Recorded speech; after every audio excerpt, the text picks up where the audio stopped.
आज हम 12th mathematics का 11वां चैप्टर 3D ज्योमेट्री स्टार्ट कर रहे हैं। 3D ज्योमेट्री का पहला भाग आपको पढ़ाया जा चुका है। ये दूसरा भाग है अंतरिक्ष में सरल रेखा, स्ट्रेट लाइन। ये चैप्टर पूरा 3D ज्योमेट्री जो है 3 भागों में है। पहला भाग आपको पढ़ाया जा चुका है, दूसरा है अंतरिक्ष में सरल रेखा, ये मैं पढ़ा रहा हूँ, और तीसरा भाग समतल है। ये टोटल 3D ज्योमेट्री 11 अंकों की पूछी जाना है एनुअल एग्जामिनेशन में। 1+1 मतलब 2 ऑब्जेक्टिव होंगे, 2 नंबर का एक क्वेश्चन, एक 3 नंबर का और एक 4 नंबर का होगा। तो आप पहला भाग इसका 3D ज्योमेट्री का पढ़ चुके हैं। इसका एक मतलब है कि आपको पता, उसमें क्या पढ़ा है आपने, पता होना चाहिए आपको कि सरल रेखा की दिक्भुजाएं क्या होती हैं, सरल रेखा के दिक् अनुपात क्या होते हैं। आपको पता होगा कि सरल रेखा की दिक्भुजाएं के अलावा सरल रेखा की दिक्भुजा अद्वितीय होती है और सरल रेखा के दिक् अनुपात अद्वितीय नहीं होते। यदि किसी सरल रेखा की दिक्भुजाएं cos alpha, cos beta, cos gamma हो तो उनमें वो रिलेशन आपको पता होगा, cos square alpha plus cos square beta plus cos square gamma equal to 1, मतलब L square plus N square plus N square equal to 1। दिक् अनुपात में भी पता होगा, यदि उसको एबीसी से शो करें तो A square plus B square plus C square 1 नहीं होता है ना। ये सारी जानकारी आपको होना चाहिए। सरल रेखा की दिक्भुजाएं अद्वितीय होती हैं, दिक् अनुपात अद्वितीय नहीं होते। दिक् अनुपात दिक्भुजाओं की प्रोपोर्शनल समानुपाती मान को कहते हैं। ये सब आपको पता होना चाहिए। इसके अलावा 2 बिंदुओं से होकर जाने वाली रेखा की दिक्भुजाएं क्या होती है, दिक् अनुपात क्या होते हैं, ये सब आपको आपकी जानकारी में होना चाहिए। आपने इसके पहले वेक्टर भी पढ़ा, यहाँ पे वेक्टर का भी यूज होना है। ये सब जानकारी आपको पता होना चाहिए। आपको पता होगा कि एक्स अक्ष की दिक्भुजाएं क्या होती है, 1 0 0, वाई अक्ष की दिक्भुजाएं 0 1 0, जेड अक्ष की दिक्भुजाएं 0 0 1। ये सारी चीजें यहाँ पे यूज होना है। तो मैं दूसरा भाग शुरू करना है मुझे, सरल रेखा।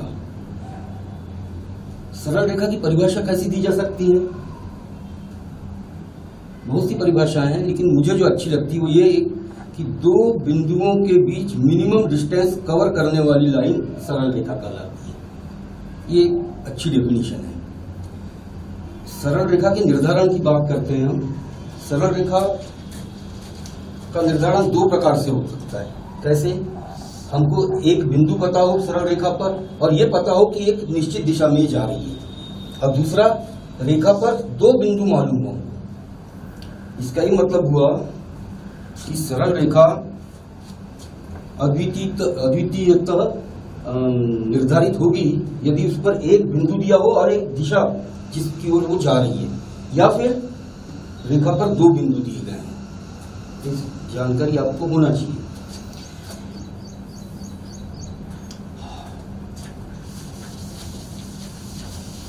आपने इससे पहले 11th में भी सरल रेखा पढ़ा है, लेकिन वो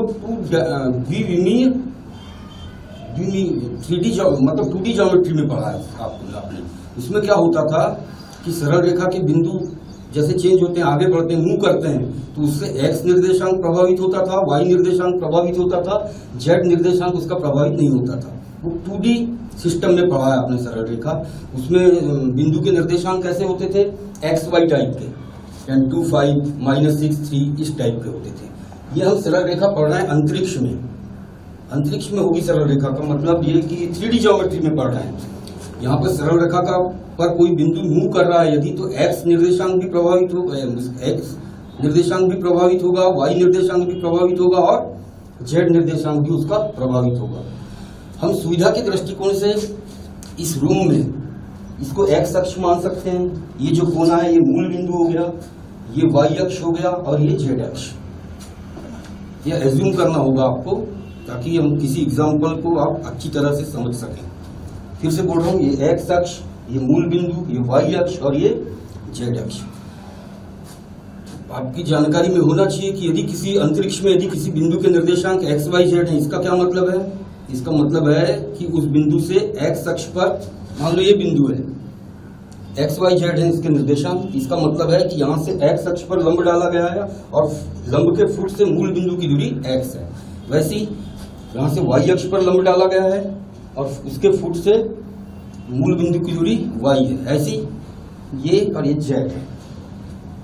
ठीक है, तो चलिए शुरू करते हैं 12th का चैप्टर अंतरिक्ष में सरल रेखा।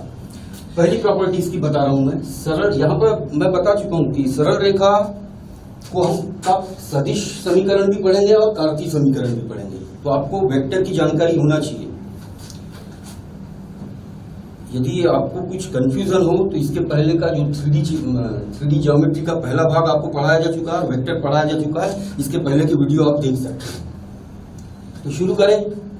सरल रेखा का सदिश रूप क्या होता है, हम साथ साथ में चलेंगे, सदिश रूप भी और कार्तीय रूप भी साथ साथ देखेंगे। उस सरल रेखा का सदिश समीकरण जो दिए हुए बिंदु वेक्टर ए से होकर जाती है, मतलब सरल रेखा कहां से होकर जा रही है, वेक्टर ए से। वेक्टर ए से होकर जा रही का मतलब जिस बिंदु से होकर जा रही है उसका स्थिति सदिश वेक्टर ए है। उस सरल रेखा का सदिश समीकरण जो दिए हुए बिंदु वेक्टर ए से होकर जाती है तथा जो वेक्टर बी के समांतर है, इस प्रकार दिया जाता है। Vector r equal to vector a plus lambda vector b. Lambda स्थिरांक है यहाँ, ये रेखा वेक्टर बी के समांतर है और कहां से होकर जा रही है, वेक्टर ए से। उस बिंदु से होकर जा रही है जिसका स्थिति सदिश वेक्टर ए है। आइए इसको समझते हैं। ये है हमारी रेखा एपी, दिखाई दे रही है आपको। ये बिंदु ए से होकर जा रही है और मूल बिंदु के रिस्पेक्ट में इसका स्थिति सदिश है वेक्टर ए। इस लाइन पर, ये लाइन है, इस पर कोई बिंदु हमने लिया पी, माना कि इसका मूल बिंदु के रिस्पेक्ट में स्थिति सदिश कितना है, वेक्टर आर है। मूल बिंदु के रिस्पेक्ट में इसका कितना है, वेक्टर आर है। ये जो वेक्टर लाइन है एपी, ये वेक्टर बी के समांतर है। तो आपको कंडीशन पता होगी, वेक्टर ए और वेक्टर बी परस्पर समांतर या समरेख होने का प्रतिबंध आपको पता होगा। Vector a equal to lambda vector b होता है। तो यहाँ पर ये जो रेखा है एपी, ये वेक्टर बी के समांतर है। तो वेक्टर एपी और वेक्टर बी में ये होगा, वेक्टर एपी किसके इक्वल होगा, लैम्डा वेक्टर बी के। अब सदिशों के योग के त्रिभुज नियम से देखते हैं हम। वेक्टर ओपी कितना होगा, इक्वल टू वेक्टर ओए plus vector AP. Vector OP कितना है, वेक्टर आर। वेक्टर ओए मतलब ए का स्थिति सदिश कितना है, vector a plus vector AP यानी लैम्डा वेक्टर बी। ये ऐसे आ सकता है। वैसे इसकी प्रूफ की आपको आवश्यकता नहीं है, आपको सीधे अप्लाई करना है इस रिजल्ट। दूसरा पॉइंट देखिए, सरल रेखा का कार्तीय रूप है। उस सरल रेखा का कार्तीय समीकरण जो बिंदु x1, y1, z1 से होकर जाती है, यानी एक बिंदु से होकर जाती है तथा जिसकी दिक्भुजाएं LMN, यानी सरल रेखा पर एक बिंदु पता है हमको और उसकी दिक्भुजाएं पता है। तो ऐसे दिया जाता है, x minus x1 upon l equal to y minus y1 upon m equal to z minus z1 upon m। ये LMN सरल रेखा की क्या है, दिक्भुजाएं हैं। और ये x1, y1, z1 उस रेखा पर स्थित बिंदु है। आइए इसको समझते हैं। ये कोई रेखा है एपी, ये बिंदु ए से होकर जा रही है, x1, y1, z1 से होकर जा रही है। इस रेखा पर एक बिंदु हमने लिया कोई भी p, व्यापक रूप से इसके निर्देशांक मान लिया x, y, z। तो आपको पता होगा x minus x1, y minus y1 और z माइनस z1 इसके क्या होंगे, दिक अनुपात होंगे, डायरेक्शन रेशियोज होंगे। ठीक है। अब यदि ए से पी तक की दूरी r हो और r से इसको डिवाइड कर दिया जाए तो ये दिक्भुजाएं होगी। ठीक है ना, दिक्भुजाएं होगी। दिक्भुजाएं होगी तो हम इसको बोल सकते हैं l की वैल्यू है ये, m की वैल्यू है ये, n की वैल्यू। इससे r की वैल्यू निकालिए, कितनी आएगी, x minus x1 upon m। यहाँ r की वैल्यू आ जाएगी y minus y1 upon m। यहाँ r की वैल्यू आ जाएगी z minus z1 upon m। ये तीनों r है तो इक्वल होंगे, तो x ये आ गया। इसको लिख दीजिए। ये कैसे आया बताया मैंने, बाकी इसके कैसे प्रूफ हुआ इसकी जरूरत आपको नहीं है, आपको डायरेक्ट इस रिजल्ट को याद रखना है। तो याद रहेगा, उस यानी किसी सरल रेखा का समीकरण आपको चाहिए होगा तो आपको एक बिंदु पता होना चाहिए और ये पता होना चाहिए दिक्भुजाएं। इसी को हम तीसरा पॉइंट ले रहे हैं। उस सरल रेखा का कार्तीय समीकरण जो बिंदु x1 y1 z1 से होकर जाती है तथा जिसके दिक् अनुपात ABC, दिक् अनुपात को कैसे शो करते हैं हम, ABC, तो ये हो जाएगा इतना, ठीक है। उस सरल रेखा का कार्तीय समीकरण जो बिंदु x1 y1 z1 से होकर जाती है तथा जिसके दिक् अनुपात ABC है। इसको तो आप देखकर पता कर सकते हैं। वैसे हमको जो समीकरण मिलता है प्रश्नों को हल करने के लिए, तो वहां ये दिक् अनुपात होते हैं, दिक्कोज्या नहीं होती है। दिक्कोज्या और दिक् अनुपात में क्या रिलेशन है आपको पता है पहले से, ठीक है ना। यानी यहाँ LMN भी हो सकते हैं, ABC भी। वैसे जो प्रश्न हल करने के लिए मिलता है तो यहाँ दिक् अनुपात होते हैं। ये तीसरी प्रॉपर्टी हो गई। अब चौथी प्रॉपर्टी पर आते हैं। ज्यादा लंबा मैंने अभी बताया था कि x1 y1 z1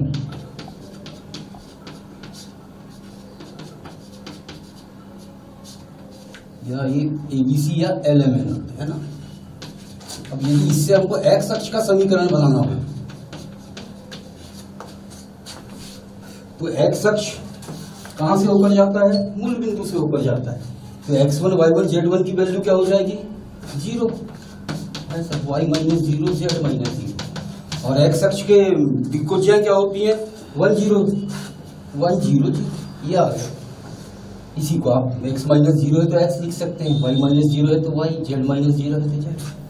ये x अक्ष के समीकरण हो गए। इसी प्रकार से y अक्ष के समीकरण 0 1 0, z अक्ष के समीकरण 0 0 1। एक्स वाई जेड इसलिए कि एक्स अक्ष हो या वाई अक्ष हो या जेड अक्ष हो, तीनों मूल बिंदु से होकर जाते हैं। तो x1 y1 z1 की वैल्यू 0 हो जाएगी, है ना। ये पता होना चाहिए आपको कि एक्स अक्ष के समीकरण क्या होते हैं, वाई अक्ष के क्या होते हैं, जेड अक्ष के क्या होते हैं।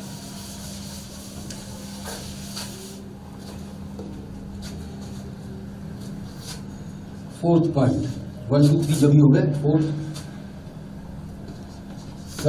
सरल रेखा पर किसी बिंदु के निर्देशांक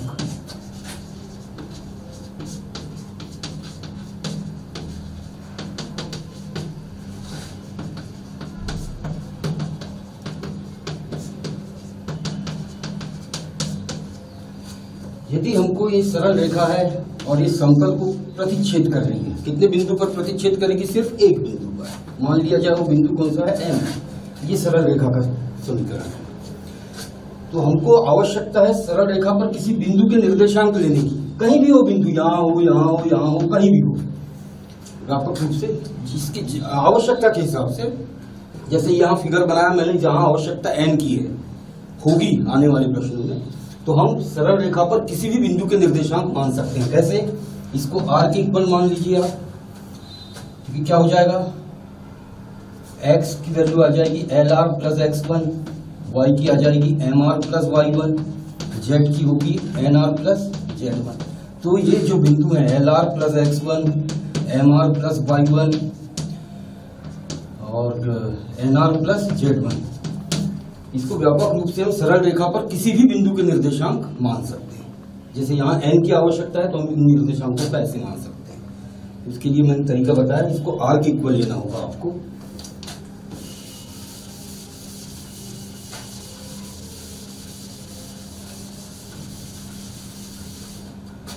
पांचवा,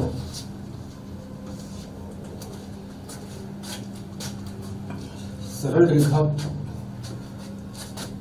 दो बिंदुओं से जाने वाली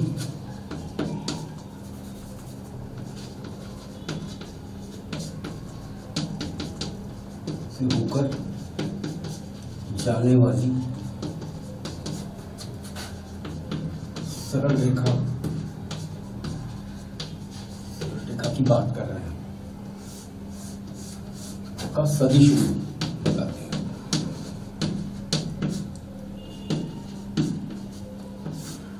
दो बिंदुओं से होकर जाने वाली सरल रेखा का सदिश रूप। अंतरिक्ष में या स्पेस में सरल रेखा है, इस पर दो बिंदु हैं, x1 y1 z1 और x2 y2 z2।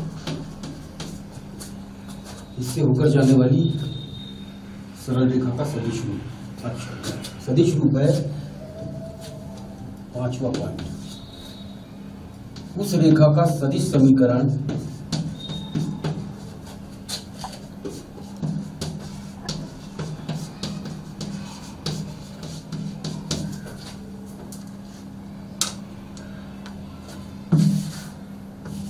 जो बिंदुओं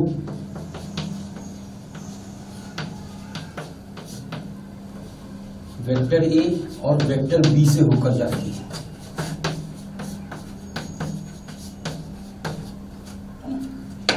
उस सरल रेखा का सदिश समीकरण जो बिंदुओं वेक्टर ए और वेक्टर बी से होकर जाती है।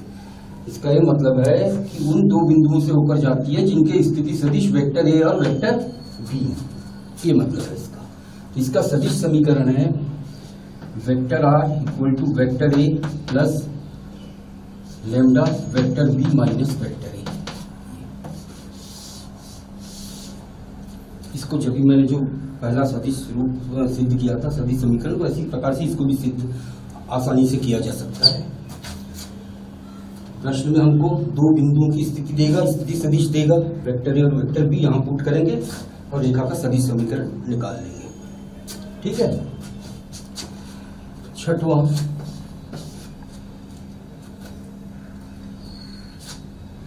दो बिंदुओं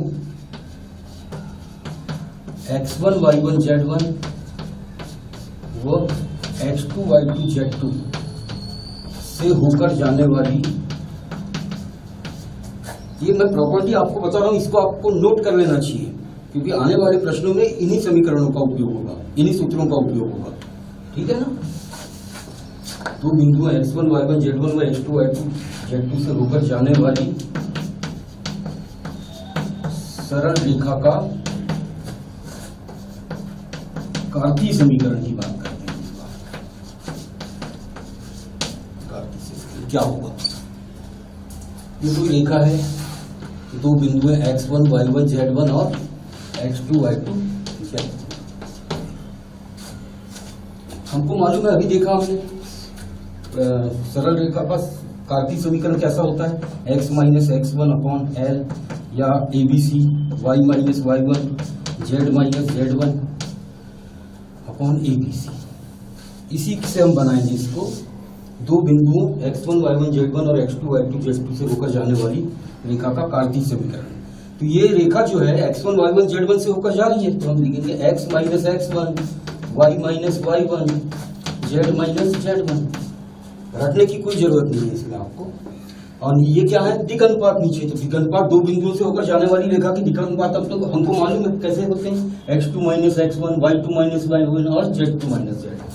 ये हो जाएगा x2 minus x1 y2 minus y1 z2 minus z। यह दो बिंदुओं से होकर जाने वाली सरल रेखा का कार्तीय समीकरण। इसको ऐसे भी लिखा जा सकता है, चूंकि ये रेखा x2 y2 z2 से भी होकर जा रही है, इसलिए x minus x2 equal to y minus y2 equal to z minus z2, और ये वही x2 minus x1 y2 minus y1 z2 minus z। दो बिंदुओं से होकर जाने वाली सरल रेखा का कार्तीय समीकरण ऐसे भी लिखा जा सकता है, ऐसे भी लिखा जा सकता है। ठीक है।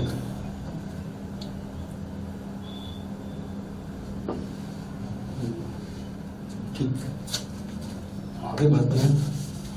इसको आपको नोट करना है, फिर इनको अप्लाई करना है आने वाले प्रश्नों में।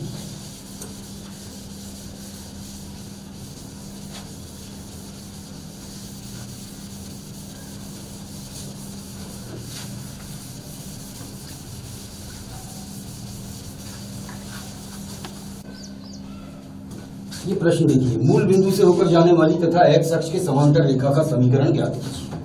हमको मालूम है किसी बिंदु से होकर जाने वाली रेखा का समीकरण x minus x1 upon a, y minus y1 upon b, या m ले लेते हैं यहाँ पर, z minus z1 upon l माना रेखा का समीकरण है।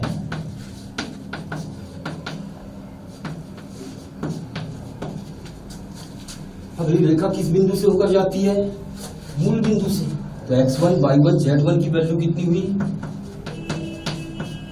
0 0 0। और किसके समांतर है? ये रेखा एक जो है एक्स अक्ष के समांतर है। हमको पता है कि एक्स अक्ष की दिक्भुजाएं क्या होती हैं? 1 0 0। तो L11 की वैल्यू होगी कितनी? 1 0 0। इसको पुट कर दीजिए, समीकरण निकल आएगा किसका? रेखा का। ये प्रश्नानुसार मान रखने पर, एक में मान रखने पर क्या हो जाएगा? x minus 0 upon 1 equal to y minus 0, x minus 0 upon 1, y minus 0 upon 0, z minus 0 upon 0 है। तो इसको हटा सकते हैं। पर ये मूल बिंदु से होकर जाने वाली, जब भी बताया भी था मैंने, उसी टाइप का हो गया। इसको चेंज करते हैं। मान लो मूल बिंदु से मूल बिंदु की जगह 1 2 3 से होकर जाने वाली रेखा, 1 माइनस 2 3 से होकर जाने वाली तथा एक्स अक्ष के समांतर रेखा का समीकरण ज्ञात कीजिए। तो ये क्या हो जाएगा? 1 माइनस 2 3। इस वैल्यू को पुट कर दीजिए आप। x माइनस 1 अपॉन 1 हो जाएगा, y माइनस 1 है, माइनस 2 है, इसलिए y प्लस 2 अपॉन 0, और z minus z1, z minus 3 upon 0। ये 1 माइनस 2 से होकर जाने वाली तथा x अक्ष की समांतर रेखा का समीकरण है। क्योंकि हम जो रेखा का समीकरण ज्ञात कर रहे हैं x अक्ष के समांतर, और x अक्ष की दिक्भुजाएं 1 0 0 होगी। इसी की जगह ऐसे भी पूछा जा सकता है, 1 माइनस 2 3 से होकर जाने वाली उस रेखा का समीकरण ज्ञात कीजिए जिसके दिक्अनुपात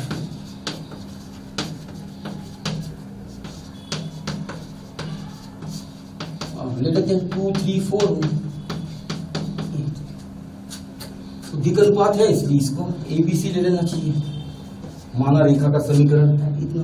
प्रश्नानुसार x1 y1 z1 जिस बिंदु से होकर जा रही रेखा 1 माइनस 2 3, और दिक्अनुपात कितने हैं रेखा के? ABC। ये कितने हैं? 2 3 4 2 3 4। इन वैल्यूज को यहाँ पुट कर दीजिए, आपको रेखा का समीकरण निकल आएगा। ये ऑब्जेक्टिव टाइप में ऐसे क्वेश्चन पूछे जाते हैं, सीधे आंसर देना पड़ता है। वैसे इस चैप्टर में 2 नंबर वाला भी क्वेश्चन आने वाला है, तो इस टाइप के क्वेश्चन पूछे जा सकते हैं। ये देखिए अगला क्वेश्चन ले रहा है। रेखा है x plus 3 upon 2, y plus 4 upon minus 3 और z माइनस 5 अपॉन 6। ये कैसा रूप है रेखा का? कार्तीय समीकरण है रेखा का। इसको हमको रिड्यूस करना है वेक्टर इक्वेशन में, सदिश समीकरण में कन्वर्ट करना है। तो कैसा करेंगे? आपको पता होना चाहिए रेखा किस बिंदु से होकर जा रही है। इसको यदि कंपेयर किया जाए इससे x minus x1, y minus y1, z minus z1 से, तो x1 की वैल्यू कितनी आएगी? -3। y1 की वैल्यू कितनी आएगी? -4। और z1 की वैल्यू कितनी आएगी? +5। इसका मतलब ये रेखा इस बिंदु से होकर जाती है। इसको यदि सिस्टमेटिक बनाना हो तो कैसे करेंगे? माना रेखा का सदिश समीकरण मान लो कितना? Vector r equal to vector a plus lambda vector b। ये हमको पता है कि ये रेखा की सदिश समीकरण में वेक्टर a से होकर जाती है और वेक्टर b के समांतर है। तो यहाँ ये रेखा एक दी गई रेखा जो है, दी गई रेखा किस बिंदु से होकर जा रही है हमने बताया अभी। ऊपर के साइन चेंज कर दो, यदि x1 y1 z1 चाहिए तो -3 -4 5 -3 -4 5 से होकर जाती है तथा रेखा के दिक्अनुपात कितने हैं? 2 -3 6। इस बिंदु से होकर जाती है रेखा। तो हमको पता है कि सदिश समीकरण में इसके बारे में हमने पढ़ा है कि वेक्टर a से होकर जाती है और वेक्टर b के समांतर है। वेक्टर a से होकर जाती है, इसका मतलब a का स्थिति सदिश ये होगा -3 4 5। इसको लिखा जा सकता है -3i + 4j + 5k। ये a का स्थिति सदिश हो गया। अब हमारी जो रेखा है उसके दिक्अनुपात है 2 -3 6, और इस रेखा के बारे में बताया गया कि ये वेक्टर बी के समांतर है। तो समांतर रेखाओं की दिक्कोज्यायन, समांतर रेखाओं के बारे में बता देते हैं पहले।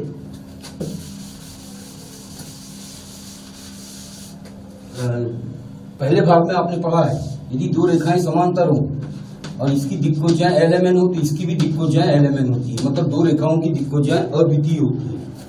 और यदि दिक्कनुपात की बात करें दो समांतर रेखाओं के, तो इस रेखा के दिक्कनुपात यदि ABC है तो इसके दिक्कनुपात समानुपाती होते हैं, तो इसके होंगे AK, BK, CK।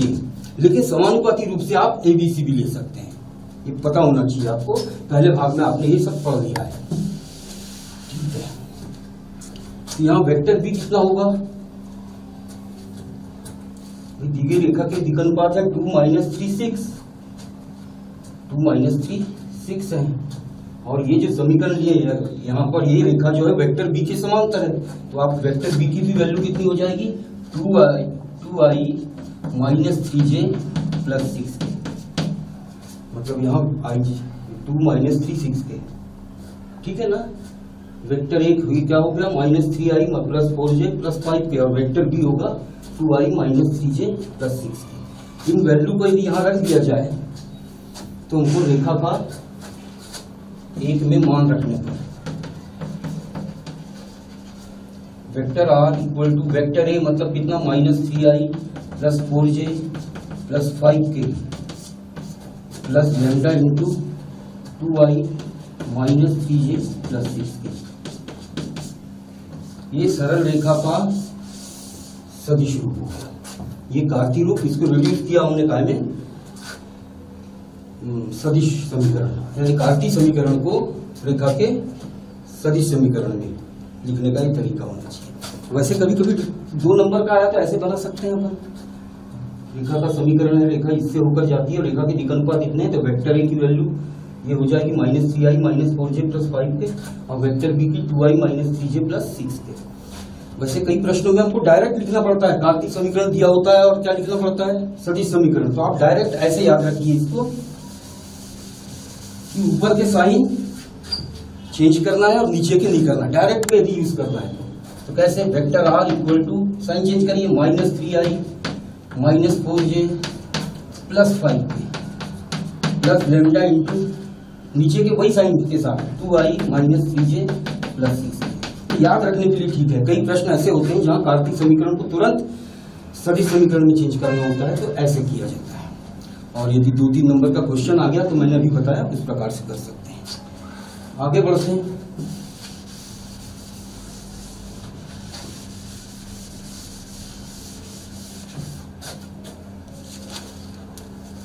काफी एनसीईआरटी बुक का ही क्वेश्चन ले रहे हैं।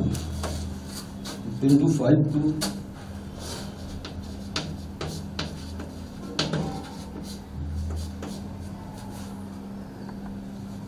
-4 से होकर जाने वाली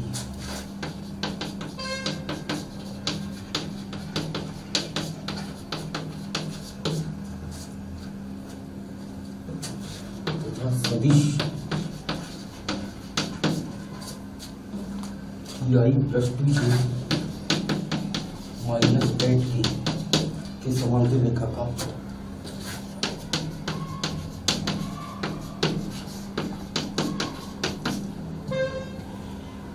सदिश तथा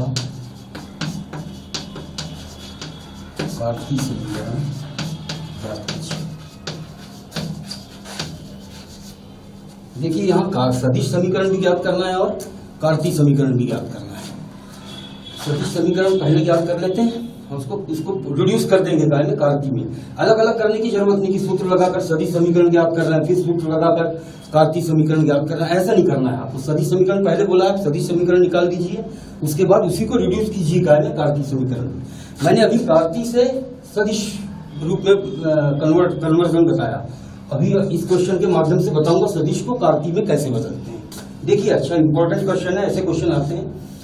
तो बिंदु 5 to -4 से होकर जाने वाली तथा सदिश 3i + 2j - 8k के समांतर रेखा का सदिश समीकरण ज्ञात करना है। तो देखिए कौन सा सूत्र लगाएंगे इसके लिए आप, बिंदु वेक्टर ए से होकर जाने वाली तथा वेक्टर बी के समांतर, पहला जो आज का बताया हूं मैंने माना रेखा का सदिश समीकरण है vector r equal to vector a plus lambda vector b. प्रश्न अनुसार वेक्टर ए जिससे होकर जा रही है क्या है 5 2 माइनस 4.2, इसका स्थिति सदिश हो जाएगा 5i प्लस 2j माइनस 4। किसके समांतर है वेक्टर बी के, ये दिया हुआ है वेक्टर बी की value vector b equal to 3i plus 2j minus 8। बस इन मानों को एक में रख दो, आप निकल आएगा सदिश समीकरण रेखा का। वेक्टर ए की value 5i plus 2j minus 4k plus lambda into vector b की वैल्यू है 3i प्लस 2j माइनस 8,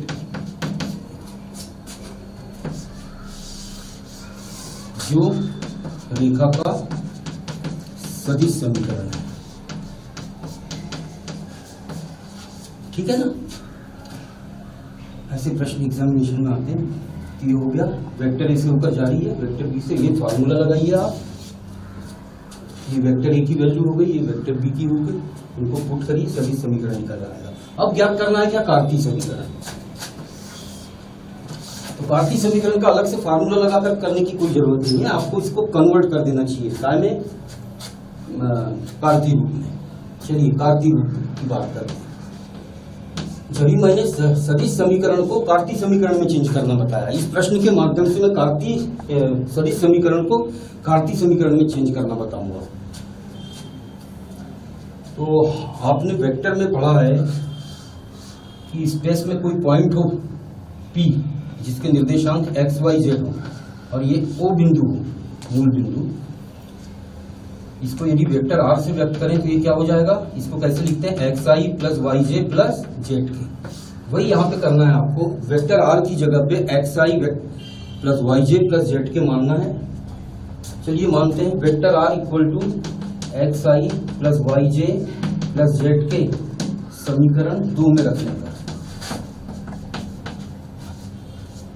ये 2 में वेक्टर r की जगह इतना रख लेते हैं, कितना हो गया ये xi, ये इसको समीकरण 2 मान लेते हैं। क्या हो जाएगा xi plus yj plus zk equal to, ये लिखना है। तो इसको ऐसे लिखिए ना, हमको दोनों साइड दोनों पक्षों में ijk के गुणांकों की तुलना करना है, इसलिए single i single j single k बना लीजिए। उसके लिए कितना हो जाएगा, यदि i कॉमन निकाला जाए यहां से तो 5 plus 3 lambda plus j common निकाला जाए तो कितना 2 प्लस 2 लैम्डा, फिर प्लस i कॉमन लिए, यहाँ पे j कॉमन लिए, अब k कॉमन ले लो, -4 -8 लैम्डा, -4 -8 लैम्डा। तो देखना गलती ना हो कोई, इक्वल टू कुछ नहीं।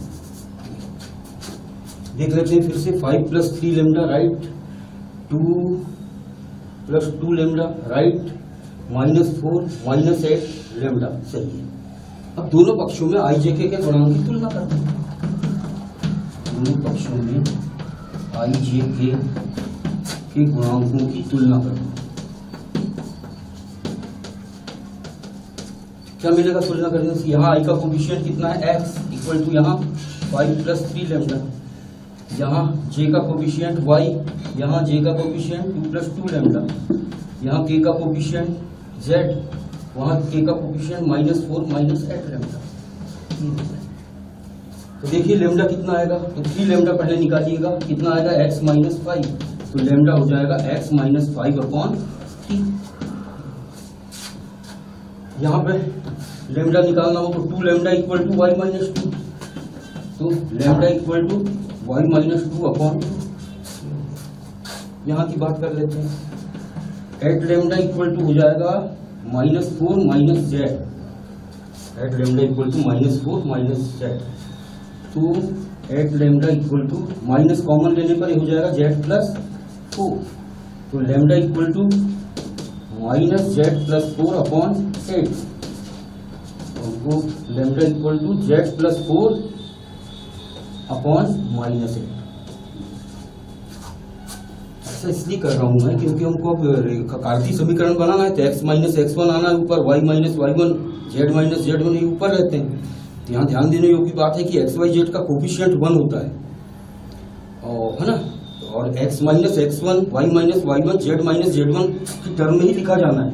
इसलिए देखिए आ रहा है x माइनस 5, इसको एक्सेप्ट किया हमने, ये y माइनस 2 यहाँ नहीं आ पा रहा था, माइनस आ रहा था, तो माइनस को नीचे भेजा, -8 हो गया, ये z प्लस 4 हो जाएगा, यानी z माइनस z1 होगा। ठीक है, ये तीनों लैम्डा की वैल्यू है इसलिए आपस में इक्वल होगी। तो क्या होगा, तीनों लैम्डा की वैल्यू है, ये हो गया x माइनस 5/3 आ गया, और ये y माइनस 2/2 इक्वल टू ये z प्लस 4/-,